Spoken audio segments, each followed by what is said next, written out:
Di awal tahun 1970-an, dunia hiburan sedang mengalami perubahan besar. Dari sebelumnya didominasi oleh permainan mekanik di arcade, teknologi mulai bergeser menuju sistem elektronik. Perubahan ini membuka jalan bagi lahirnya bentuk hiburan interaktif baru yang kelak akan dikenal sebagai video game modern. Salah satu inovasi yang ikut mengiringi transisi ini adalah light gun, perangkat yang memungkinkan pemain menembak target di layar menggunakan teknologi sensor cahaya. Awalnya, teknologi ini digunakan pada mesin arcade elektromekanik seperti periskop buatan Sega di tahun 1966 sebelum akhirnya diadaptasi ke video game elektronik pada era 1970-an. Di periode yang sama lahir pula cikal bakal genre rail shooter, sebuah format permainan di mana pemain bergerak mengikuti jalur yang sudah ditentukan sambil membidik dan menembak musuh. Perpaduan antara mekanisme tembak-menembak light gun dan pola permainan rail shooter inilah yang menjadi salah satu inovasi paling berpengaruh dalam sejarah industri game, membentuk fondasi bagi banyak judul legendaris di dekade-dekade berikutnya. Dalam video kali ini, kita akan menelusuri perjalanan panjang dari teknologi light gun dan rail shooter, mulai dari kemunculan awalnya di tahun 1970-an hingga menjadi permainan elektronik yang memanfaatkan layar televisi dan mesin arcade modern.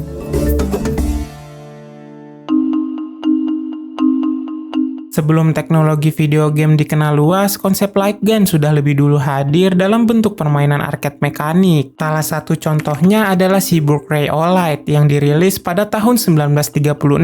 Permainan ini menggunakan senapan mainan yang menembakkan cahaya ke target yang dilengkapi sensor. Saat tembakan mengenai sasaran, target akan bereaksi, menciptakan pengalaman menembak yang terasa interaktif pada masanya. Beberapa dekade setelahnya, teknologi ini semakin berkembang. Pada tahun 1966, Sega memperkenalkan Periskop, sebuah game elektromekanik yang mensimulasikan pertempuran kapal selam. Pemain mengintip melalui periskop dan menembakkan torpedo ke kapal musuh yang bergerak di layar. Periskop tidak hanya menjadi inovasi besar bagi Sega, tapi juga salah satu pelopor penggunaan perangkat mirip light gun dalam permainan arcade modern yang menggabungkan elemen mekanik dan elektronik dalam satu mesin hiburan. Memasuki awal dekade 1970-an, teknologi light gun mulai keluar dari ranah arcade mekanik dan masuk ke dunia video game rumahan. Salah satu momen penting adalah peluncuran Magnavox Odyssey pada tahun 1972. Konsol ini hadir dengan sebuah light gun sebagai aksesoris, memungkinkan pemain merasakan sensasi menembak langsung di layar televisi rumah mereka. Menariknya, aksesoris ini merupakan hasil kerjasama dengan Nintendo yang pada saat itu mulai merambah pasar elektronik hiburan dengan memproduksi perangkat pendukung untuk konsol tersebut. Tidak lama setelah itu, tahun 1974 menjadi titik penting dalam sejarah arcade light gun shooter. Pada bulan Agustus, Sega merilis Balloon Gun, sebuah game arcade yang memanfaatkan teknologi light gun untuk menembak target bergerak di layar. Beberapa bulan kemudian, tepatnya pada bulan November, Atari merilis Quake yang menawarkan pengalaman serupa dengan gaya visual dan mekanisme permainan yang khas pada masanya. Kedua judul ini menandai langkah awal transisi light gun dari sekedar perangkat hiburan elektromekanik menjadi bagian penting dari video game elektronik di arcade. Memasuki pertengahan tahun 1980-an, game berbasis light gun mulai menempati posisi penting di arcade. Salah satu faktor pendorongnya adalah hadirnya Nintendo Versus System, sebuah platform arcade modular yang memungkinkan berbagai judul populer dimainkan di mesin yang sama. Melalui sistem ini, game seperti Duck Hunt dan Hogan's Alley yang dirilis pada tahun 1984 berhasil menarik perhatian pemain. Keduanya memanfaatkan teknologi light gun untuk menciptakan pengalaman menembak yang cepat dan menantang, membuat genre ini semakin dikenal di kalangan penggemar arcade. Kesuksesan di arcade menjadi langkah awal menuju kejayaan light gun di pasar konsol rumahan. Puncaknya terjadi pada tahun 1985